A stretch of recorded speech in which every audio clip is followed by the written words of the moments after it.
하나님 말씀은 창세기 3장 16절에서 19절입니다. 창세기 3장 16절에서 19절. 우리 계속해서 우리 부활과 관계돼서 이제 처음 시작이 어떻게 됐는지를 찾아보고 있습니다. 창세기 3장 16절부터 19절을 한 절씩 교독하겠습니다. 제가 16절을 먼저 읽습니다.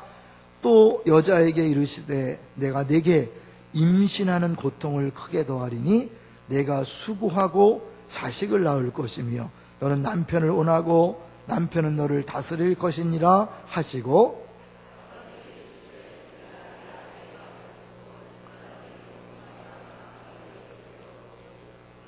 너로 말미암아 저주를 받고 너는 내 평생에 수고하여야 그 소산을 먹으리라. 땅이 내게 가시덤불과 엉겅퀴를 낼 것이라. 내가 먹을 것은 밭의 채소인즉 먹으리니 내가 그것에서 취함을 입었음이라. 너는 흙이니 흙으로 돌아갈 것이니라 하시니라. 아멘. 오늘 제목은 수고와 부활입니다. 이제 참 수고할 수밖에 없는 것을 오늘 본문이 말해주고 있는데요. 한번 이렇게 인사했으면 좋겠습니다. 피곤한 당신의 얼굴이 아름답습니다. 인사하시죠? 피곤한 당신의 얼굴이 아름답습니다. 네, 피곤하지만 나오면 대단합니다. 그런 생각을 해봤어요. 40일 1년이 며칠이죠? 365일. 이 40일이면 약 10분의 1이더라고요. 우리가 이번 40일 특세를 통해서 하나님 앞에 10분의 1을 드리는구나. 평상시에 새벽 기도를 못 하시는 분들은 아마 이제 하나님 앞에서 10분의 1을 드렸으니까 하나님께서 기뻐하실 줄로 믿습니다. 특별히 우리 아이들을 위해서 한번 축하했으면 좋겠는데요. 우리 이 시간에 유치부부터 또 고등부까지 나온 아이들 한번 주변에 있으면 박수로 한번 격려했으면 좋겠습니다. 한번 박수 한번 하죠. 네.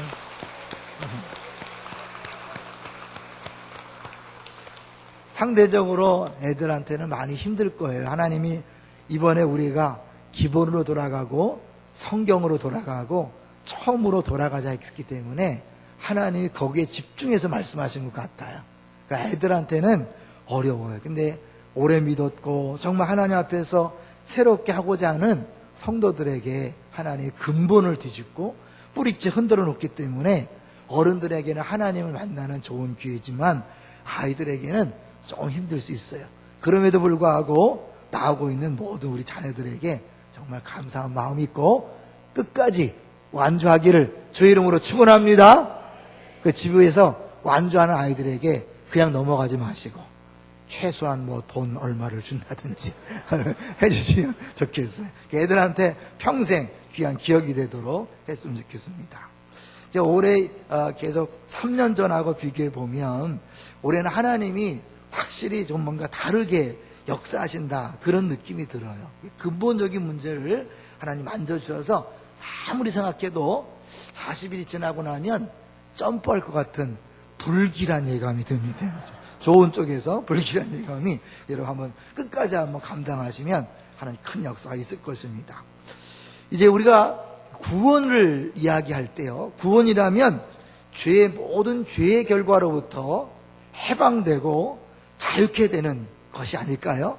그렇죠? 구원이라면 죄의 문제로 말미암은 모든 인생의 문제로부터 벗어나는 것이 구원인데 이 육체의 수고의 문제만은 좀 아닌 것 같아요. 왜 아닐까? 그 부분을 한번 오늘 집중적으로 보려고 합니다. 다시 오늘 본문을 보시면 죄를 진 다음에 하나님이 여자와 남자에게 준 어쩌면 심판이요 저주의 내용이 무언가 한마디로 말하면 수고라는 거죠. 한번 보겠습니다. 16절 한번 천천히 보면서 수고란 단어에 집중해 보십시오. 시작. 또 여자에게 이르시되 내가 네게 임신하는 고통을 크게 더하리니 내가 수고하고 자식을 낳을 것이며 너는 남편을 원하고 남편은 너를 다스릴 것이니라 하시고, 이 고통, 내가 수고하고 자식을 낳을 것이다. 만약에 죄를 안 졌더라면 우리 여자분들이 애 낳을 때 고생 안 했을 거예요. 아마 큰 기쁨이었을 텐데 수고하고 자식을 낳는 어려움이 죄 때문에 온 거죠. 그런가 하면 남자들에게도 수고의 어려움이 왔어요. 17절 읽습니다. 시작. 아담에게 이르시되 내가 내 아내의 말을 듣고 내가 내게 먹지 말라 한 나무 열매를 먹었은즉 땅은 너로 말미암아 저주를 받고 너는 내 평생에 수고하여야 그 소산을 먹으리라. 왜 이렇게 힘들게 살아가야 되는가? 왜 이렇게 힘들게 직장생활하고 사업하고 힘들게 고생하며 살아야 되는가? 원인이 뭐죠? 죄 때문인 거죠. 그래서 인생은 그 죄로 말미암아 수고하지 않고는 살아갈 수 없는 거예요. 여기 18절 19절은 읽지 않겠지만 우리 인간의 죄 때문에 땅이 변하는 거죠. 자연환경이 변해서 그전에도 죄 짓기 전에도 일이 했을까 안 했을까요? 죄 짓기 전에도 일은 있었던 거예요. 왜? 만물을 정복하고 다스리라 경작하라 그랬기 때문에 우리가 일은 있었어요. 근데 그 일이 힘들지 않았어요. 수고롭지 않았어요. 그런데 이 죄를 진 다음에 땅이 변하고 환경이 변하고 우리 인생이 변하면서 인생은 어쩔 수 없이 수고하게 된 거죠. 그래서 시편 90편 10절에 보면 우리 연수가 70이요 강건하면 80이라도 그 자랑은 수고와 슬픔뿐이다. 그러니까 오래 살면 살수록 자랑할 게 뭐예요? 더 많이 수고했다, 더 많이 고생했다라고 그렇게 자랑할 수밖에 없는 거죠. 그러니까 하나님이 우리에게 최고로 복 주시는 것도 뭐냐면 네가 수고한 대로 먹는 거예요. 그냥 주는 게 아니에요. 우리가 예수 믿는 하나님을 믿으면서도 얻을 수 있는 최고의 복이 수고할 수 있는 일터가 있고 수고할 수 있는 건강이 있어서 수고한 것 받고 먹는 것이 복이라고 시편 128편 2절에 그렇게 말씀하고 있어요. 전도서를 보면 처음부터 마지막까지 수고란 단어가 무지 많이 나옵니다. 한번 여러분 작정하고 전도서를 처음부터 수고란 단어를 찾아보면서 한번 읽어보세요. 처음부터 마지막까지 계속 수고에 대한 이야기 나옵니다. 특별히 전도서 2장 18절부터 24절까지 보면 매 절마다 18절, 19절, 20절, 21, 22, 23, 24 한 절도 빠짐없이 수고란 단어가 계속해서 나오는 걸 볼 수 있어요. 그게 뭐예요? 인생은 수고롭다는 것을 보여주고 있는 거죠. 그런데 예수님이 이 땅에 오셔서 그 수고의 문제를 해결해 주셨습니다. 어디죠? 기억하십니까? 마태복음 11장 28절에 보면 수고하고 무거운 짐진 자들아 다 내게로 오라 내가 너희를 편히 쉬게 하리라. 그러면 예수님께서 수고하고 무거운 짐진 다 내게로 오라 했으니까 수고의 문제가 해결돼야 되잖아요. 그렇죠? 해결돼야 마땅한 거잖아요. 구원이란 죄의 문제가 해결되는 것이고 죄의 결과로부터 자유케 되는 것이니까 죄 때문에 수고가 왔다면 예수님 말씀하신 것처럼 그 수고의 문제가 다 해결돼야 되는데 그렇지 않아요. 그래서 성경을 보면 구원 이후에 고린도전서 15장 10절을 보면 그러나 내가 나된 것은 하나님의 은혜로 된 것이니 내게 주신 그의 은혜가 헛되지 아니하여 내가 모든 사도보다 더 많이 수고하였으나 내가 한 것이 아니요 오직 나와 함께 하신 하나님의 은혜로다. 하나님의 은혜를 많이 부어주셔서 더 많이 수고했다는 거예요. 여러분 기억하세요.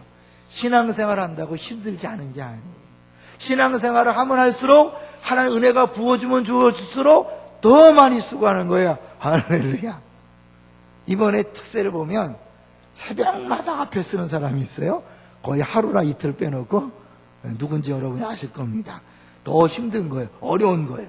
그런가 하면 갈라디아서 4장 19절에 나의 자녀들아 너희 속에 그리스도 형상을 이루기까지 다시 너희를 위하여 해산하는 수고를 하나니. 사람들을 전도하고 그들을 예수 믿게 하고 예수 닮게 하는 것은 수고로 누군가의 수고가 필요하다는 거예요. 빌립보서 2장 22절 디모데 연단을 너희가 안 하니 자식이 아버지에게 함같이 나와 함께 복음을 위하여 수고하였느니라. 골로새서 1장 29절 이를 위하여 나도 내 속에서 능력으로 역사하시는 이 역사를 따라 힘을 다하여 수고하노라. 그러니까 힘들지 않은 신앙생활은 가짜예요. 봉사할 때 힘들지 않은 것 가짜입니다. 이 봉사하는 것, 섬기는 건 힘든 거예요. 수고로운 거예요. 그래서 우리의 수고를 통하여 누군가가 전도되고 누군가가 든든히 서게 되는 줄로 믿습니다. 그런 의미에서 이번 특세를 위하여 수고하는 모든 분들 힘들 때 에이 이런 걸 만들어 갖고 그러지 마시고 내가 당연히 할 걸 한다 생각하시고 오히려 감사하시기를 주 이름으로 축원합니다. 왜? 그게 정상적인 신앙생활이고 하나님이 기뻐하시는 일이기 때문에 그렇습니다. 고린도후서 4장 16절에 보면 그러므로 우리가 낙심하지 아니하노니 우리의 겉사람은 낡아지나 우리의 속사람은 날로 새로워진다. 여러분, 얘가 예수를 잘 믿는다고 육체가 달라지는 거 아니에요. 예수 잘 믿어도 시간이 지나면 겉사람은 낡아지는 거예요. 어쩔 수 없어요. 아마 3년 전에도 40일 특세하신 분은 분명히 다를 거예요. 43년 전에 괜찮았는데 이번엔 피곤하네. 3년 동안 늙었지 않아요. 저도 그런 걸 느껴요. 3년 전에 하고 지금하고 달라요. 네. 그건 어쩔 수 없는 거예요. 은혜가 없나? 왜 이렇게 피곤하지? 피곤한 당신이 아름답다니까요. 네. 피곤한 건 당연한 거예요. 그것 때문에 힘들어하지 마세요. 빨리 주무세요. TV 보지 말고 빨리 주무세요. 어떤 사람 보니까 8시에 주무신대. 그래서 새벽에 일어난대. 그래야 되는 거예요. 우리가 독수리가 날개침에 올라간 것 같을 것이요. 악무하는 자 독수리처럼 올라가. 그런다고 해서요. 없던 막 육체가 강건해지는 게 아니에요. 피곤하고요. 힘든 거예요. 그래서 여러분 육체적으로도 밥 먹는 게 필요합니다. 오늘 꼭 육개장 드시고 가세요. 어떤 분이 그런 간증을 했어요. 몸이 많이 힘들었는데 이 아침밥을 먹고 나니까 깨끗이 낫다는 거예요. 할렐루야. 이 식당에서 주는 밥은 5,000원짜리 밥이 아닙니다. 기도하면서 준비한 밥이요. 특세밥이라서 특별한 효과가 있을 줄로 믿습니다. 특별히 아침 근식이 아닌 사람은요 꼭 먹고 가세요. 감기가 뚝 떨어질 줄로 믿습니다. 피곤이 사라질 줄로 믿습니다. 네, 기억하시고 꼭 드시고 가세요. 우리 육체는 변하지 않습니다. 잠을 자야만 하고요. 밥을 먹어야만 하고 우리 외모도 달라지지 않습니다. 성형수술하기 전에는 쌍꺼풀이 생기지 않습니다. 이뻐지지 않습니다. 물론 조금은 이뻐지겠지만 달라지지 않습니다. 왜 그럴까요? 마태복음 11장 28절에 수고하고 무거운 일 다 내게로 오라 그랬지만 29절 30절에 보면 나는 마음이 온유하고 겸손하니 내 마음 너희가 내게 배우라. 그리하면 너희 마음이 쉼을 얻으리니. 뭐예요? 마음이 쉼을 얻는 거예요. 그리고 내 멍에는 쉽고 내 짐은 가벼움이라. 짐이 없어지는 것이 아니라 내 짐이 가벼워지는 거예요.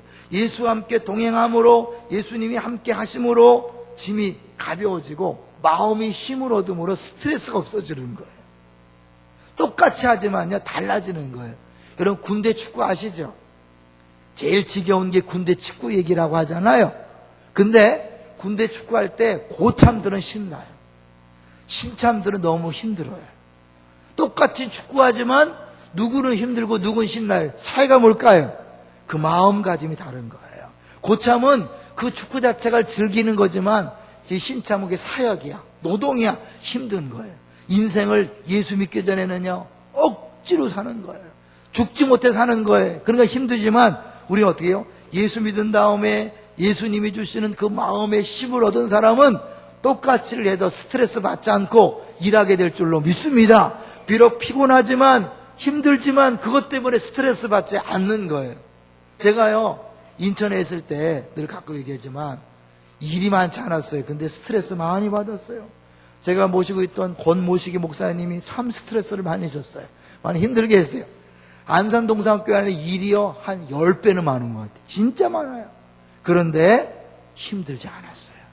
물론 피곤하죠. 하루에 막 20시 이상씩 신방하고 교구할 뿐만 아니라 중등부 수백 명 섬기고 또 행사기획부에서 정말 쉬지 않고 일했어요. 그런데 인천에서보다 덜 힘들었어요. 일은 더 많았지만 덜 힘들었어요. 왜 그럴까요? 이 마음의 문제인 거예요. 이 심령의 문제인 거예요. 내 마음이 힘들면 어려워지는 거예요. 그 사람들 일이 힘든 게 아니다. 뭐가 힘들어? 사람과의 관계가 힘들다는 거잖아요. 교회에서 일이 힘들어 떠나는 게 아니에요. 사람과의 문제가 힘들 때 어려워지는 거예요. 그래서 사실 예수님께서 우리에게 구원받을 때 주는 것은 뭐냐면 육체가 변화되는 것이 아니라 마음의 변화를 주시는 줄로 믿습니다. 천국이 우리 안에 임하니까 심령이 천국으로 변하니까 초가집이나 궁궐이나 아무 상관이 없는 거예요. 무엇을 하든 아무 상관이 없는 거예요. 감사하고 기쁨이 있는 거예요. 할렐루야. 그래서 예수 믿는 것이 좋은 거죠. 그런데 정말 그걸로 끝인가? 그렇지 않아요. 실제로는 이제 진정한 구원은 뭐예요? 육체까지도 변화되는 거예요. 인간은 흙으로 사람을 지은 다음에 그 코에 생기를 불어넣음으로 인간이 됐잖아요. 육체와 영혼이 함께 합쳐져서 인간이 된 거예요. 그런데 우리가 지금 구원받은 것은 뭐예요? 아직 마음의 문제, 심령의 문제, 영혼의 문제만 구원받았기 때문에 영혼은 기쁘지만 육체는 아직 변하지 않은 거예요. 육체는 언제 변할까요? 언제 변하죠? 예수님이 재림할 때 우리 육체는 변하게 될 것입니다. 그때는 예수님처럼 부활체를 입게 될 거예요. 그래서 시공간을 초월해서 문을 닫아도 예수님이 들어오셨잖아요. 문 열고 들어온 게 아니에요. 그냥 스르르 들어왔어요. 이게 뭐예요? 공간에 자유한 거예요. 먹지 않아도 아무 문제가 없어요. 추위와 더위에 아무 문제가 없어요. 그래서 그때는 육체의 고통이 전혀 없는 거예요. 피곤이 전혀 없는 거예요. 그것은 아직 오지 않았어요. 우리 약속된 거예요. 믿습니까? 이미 우리가 구원받은 건 심령의 영혼의 구원이지만 아직 남아있는 것은 그 육체의 구원이 남아있는 거예요. 그때 되면 우리 몸도 변화될 것입니다. 그래서 고린도후서 5장 2절에 보면 참으로 우리가 여기서 탄식하며 하늘로부터 오는 우리 처소로 덧입기를 간절히 사모하노라. 간절히 사모하는 거예요. 빨리 육신을 벗기 위해서, 쉽게 말해서 빨리 죽기 위해서. 우리는 죽지 않으려고 애를 쓰지만 사실은 우리 영혼은 뭐예요? 빨리 죽기를 간절히 탄식하면서 이 몸에서 언제 벗어날까? 더위와 추위와 조금만 피곤해도 쩔쩔매는 이 육체로부터 언제 벗어날까? 탄식하는 것을 얻는 것이 바로 죽음입니다. 그럼 어때요? 죽기를 사모해야 되죠. 할렐루야. 이 죽기를 사모해서 죽음의 문제가 해결되면 그때부터는 무서운 게 없어지는 거예요. 두려운 게 없어지는 거예요. 죽여라! 죽기밖에 더 하겠냐?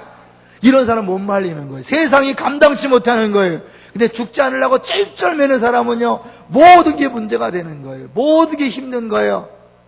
여러분, 죽음으로부터 자유케 되시기를 주의 이름으로 축원합니다.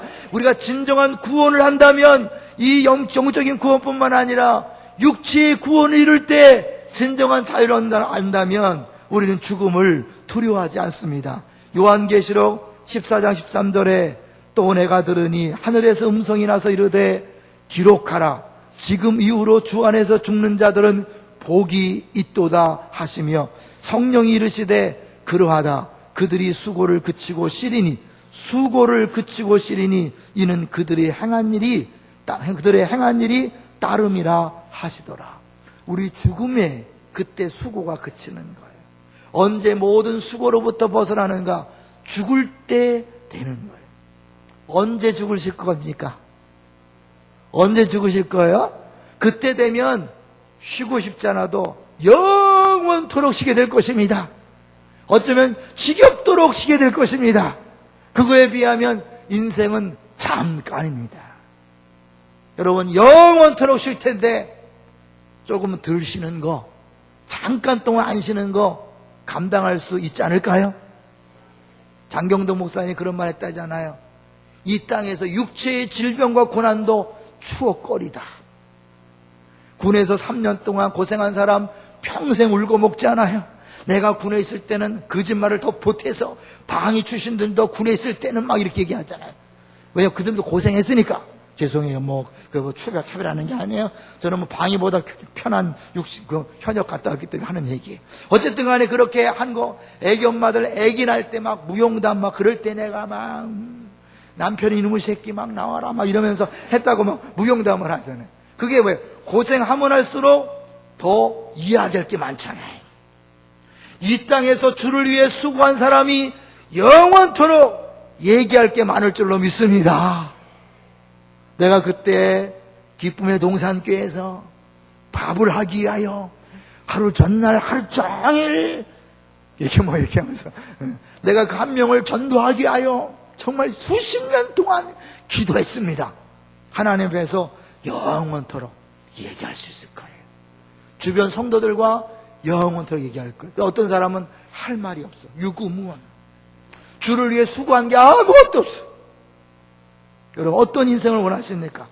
우리가 영원토록 주님과 또 성도들과 함께 살 텐데 그때 무슨 말 하면서 하겠습니까? 기억하십시오. 이제 그때는 그들의 행한 일이 따름이라 하시더라. 우리의 행한 일만 남는 거예요. 주를 위해 수고한 것만 주 앞에 상급으로 남는 겁니다. 여러분, 이 땅에서 열심히 수고하시기를 주의 이름으로 축원합니다. 거기서 명언이 영원히 쉴 테니까 힘들 때마다 그래, 잠깐이지. 그래, 영혼을 위해 심는 것이지. 그래, 이 육신 얼마 있으면 벗을 건데 마음껏 한번 써먹자. 썩어 없어질 건데 그냥 썩어 없어지게 할 것인가, 달아서 없어지게 할 것인가. 여러분, 달아서 없애시기를 주의 이름으로 축원합니다. 열심히 잡수세요. 열심히 주무세요. 그것을 가지고 여러분 열심히 쓰시기를 주의 이름으로 축원합니다. 이제 한 가지 재미난 얘기를 하고 마치려고 하는데요. 이 오해하는 것들이 있어요. 사람들이요, 미국에 가면 요새 빨개 벗고 예배 드리는 데가 있대요. 빨개 벗고, 목사도 빨개 벗고. 너무 상상하지 마세요. 빨개 벗고 성도들 다 빨개 벗고 예배 드리는 거예요. 왜 그러냐면 우리가 죄로부터 자유케 됐으니까 모든 부끄러움부터 자유케 되는데 뭘 가리냐? 다시 아담과 하와처럼 벗고 하자, 이런 거예요. 그 원리는 맞는 것처럼 보이죠. 뭐예요? 한 가지 오해한 거죠. 육신은 아직 변하지 않은 거예요. 또 예전에는 그런 일도 많이 있었어요. 막 은혜 받았다고 수련회 가서 애들 다 빨개 벗겨갖고, 야, 우리 자유해, 수치스러움을 느끼지 말자. 그래갖고 그 사람 잘린 적이 있었어요, 전도사가. 그럼 왜냐면 이 원리를 몰라서, 이미 우리가 구원받은 게 있어요. 이미 우리는 영혼적으로 구원받았어요. 확실히 구원받았어요. 그런데 아직 아직 육체적으로는 완전한 구원을 받지 않았어요. 그러니까 어때요? 영혼은 기쁘고 즐겁지만 육신적으로는 힘들고 어려운 것은 당연한 것이다. 여러분, 그렇게 인정하시고, 육신이 힘들어할 때 그것 때문에 너무 막 힘들고 이제 포기해야 되겠다 그러지 마시고 끝까지 가시기를 주의 이름으로 축원합니다. 사순절이잖아요. 우리가 금식은 못할지언정, 주 앞에 모두 총 앞에 막 고문당하지는 못할지언정 이 잠을 덜 잠으로 몽롱한 이 기분 취하시기를 바랍니다. 그 몽롱한 상태 속에서 내가 뭔가를 하고 있구나. 피곤을 느끼면서 내가 뭔가를 하고 있구나. 그래도 주를 위하여 뭔가 하고 있구나. 이것을 즐기시고 그게 나중에 주 앞에 상급이 된다는 사실을 기억하시고 기쁨과 감사함으로 감당하시기를 주의 이름으로 축원합니다. 옆사람 인사합시다. 완주해 봅시다. 끝까지 가봅시다. 피곤을 즐깁시다. 기도하겠습니다. 우리 같이 한번 기도하는데, 기도하다가 육개장 꽃 들고 가세요. 여러분 또 올라오 욕하실 것입니다.